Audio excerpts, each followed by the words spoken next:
He left his father without a goodbye, chasing a dream that led him nowhere.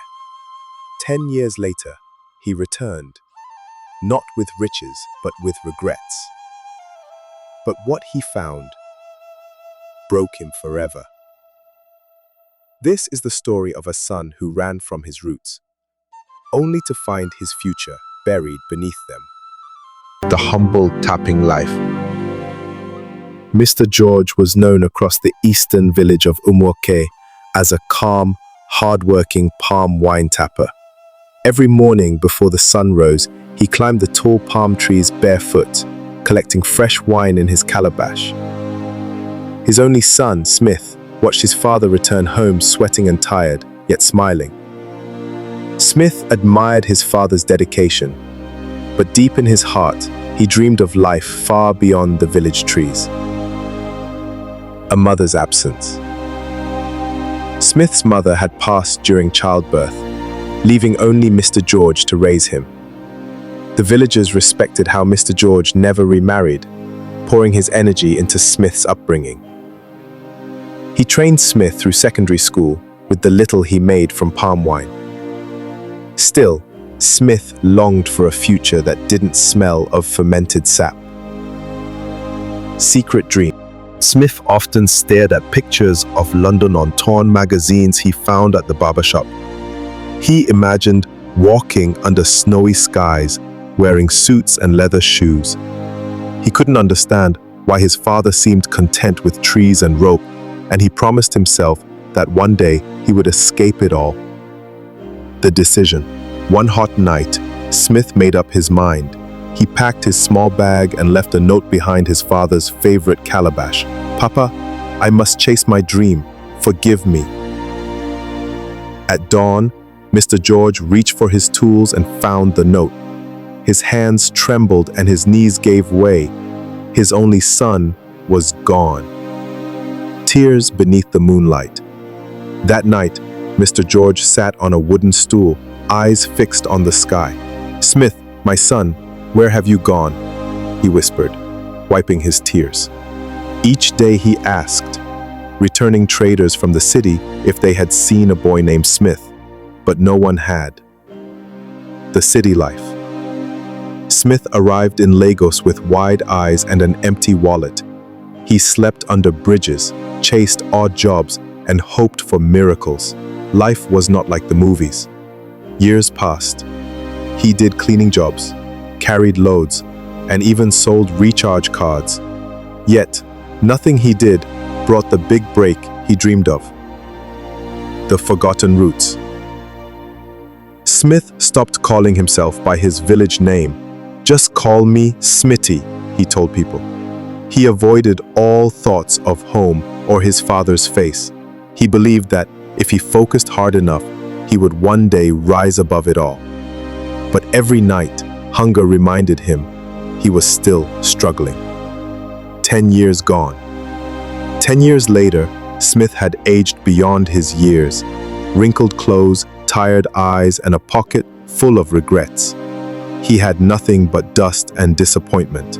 Then, one morning, as he drank Gary by the roadside, he saw a Father's Day poster. Something inside him broke. He stood up and began to walk home, returned to Umuoke. When Smith reached Umuoke, children stared at him like a stranger. His once bright eyes looked dull, and his clothes hung loosely on his tired frame. He rushed to his compound, only to find mourners gathered. His heart pounded. "Where's Papa?" he asked. Silence answered him. One day too late. An old neighbor placed a hand on his shoulder. "Your father died yesterday, Smith. The sickness came from worry, from waiting for you." Smith fell on his knees beside the fresh grave. He cried loudly, hitting the earth. "Forgive me, Papa. I failed you." Regret and realization. Smith didn't eat for days. He stayed in the compound, staring at the palm trees his father once climbed with pride. One morning, he stood beneath a tree and whispered, "I now understand, Papa. You gave your all. Now it's my turn. A new beginning. Smith cleaned the tools his father left behind. He began tapping palm wine again, his hands shaking, his eyes wet. But this time, it felt different. He tasted the wine and smiled. "This is gold," he said. An idea was forming. He would honor his father's legacy in a big way. The dream called Geowine. Smith visited local elders and sought advice. He called the wine Geowine, after his father, George. He vowed to refine, bottle, and sell it across Nigeria. With small loans and village support, he built a wooden shed that soon became a mini factory. The wine began to flow again.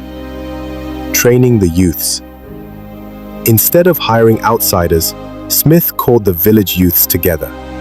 He trained them how to tap, filter, and package the wine properly. "You don't need to run to the city," he told them. "We can build our own city here." The growth of Geowine. Soon, Geowine was stocked in markets across Enugu and Aba. The taste reminded elders of old traditions and brought smiles to new generations. Orders came from hotels, bars, and even abroad. Smith began exporting small quantities to London and Ghana.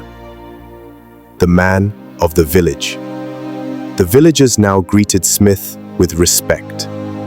Children followed him around, calling him Odogu Wine. The same boy who once ran away now gave others jobs. He bought better tools, planted more palm trees, and paid the local school fees of fatherless children. Remembering Papa. One cool evening, Smith dressed in white and carried a bouquet and a bottle of Geowine. He walked alone to his father's grave. He knelt. "Papa, I failed you when you needed me most, but now your name lives on. Forgive me and rest well." The celebration. On the next Father's Day, Smith organized a village feast. Elders told tales of Mr. George, the tapper with strong hands and a bigger heart. Smith raised a bottle, toasted to fathers everywhere, and declared the day as Geowine Day in Umuoke. The true wealth. Smith was now rich, but he left the village. He built a mansion near the factory, but still tapped wine on special days. True wealth, he told journalists, is not in running away, but in honoring where you came from. Legacy lives on. Years later, Smith's own children began learning the trade. He told them stories of their grandfather and how he turned trees into treasure. And under the rising sun, another George would rise, one bottle of Geowine at a time. Sometimes, the gold we seek far away is hidden in the soil beneath our feet. Smith ran from the very thing that would one day give him purpose. But though he came back too late to say sorry, he built a legacy that whispered, "Forgive me," with every bottle of wine. And in the end, his father's name lived on, not in words, but in wine, in work, and in the hearts of a grateful village. Happy Father's Day to all responsible father out there. You will live long enough to enjoy the fruits of your labor. If your father is still alive or not, say some prayers for them in the comment section. Thank you for your support always. This is Wise Tales.